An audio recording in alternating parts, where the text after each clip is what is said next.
when I was growing up, my father always stressed the importance of technology and how technology is going to play a part in the future.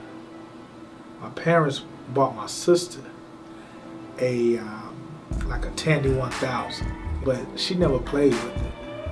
And so one day I snuck in the room and I started playing with it. And so that's when I said, wow, this is for me. So when I was 13, I made a decision that I was going to own my own business, and I was going to work with, technology somehow. And then from there, how most of us go to college.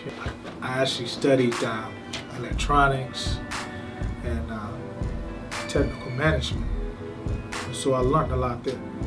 In the business side, like I say, my household, that was our thing. My father always talked about, do for self, own your own business.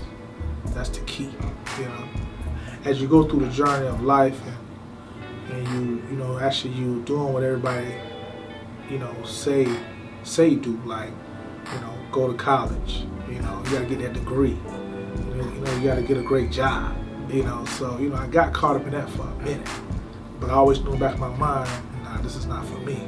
I have to own my own business.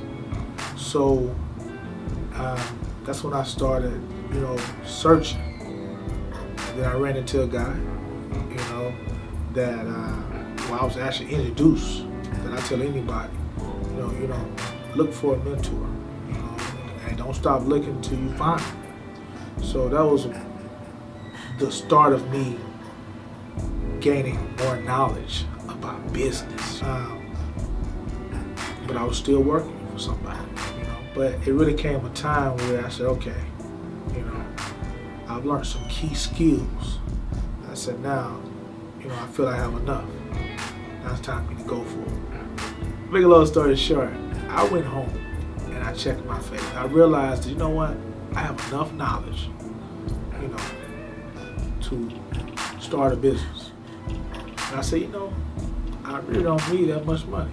I'm going to start out of my home, which I did, started out of my home. And I told my supervisor at the time, I said, hey, man, I think it was January 2002, 2003.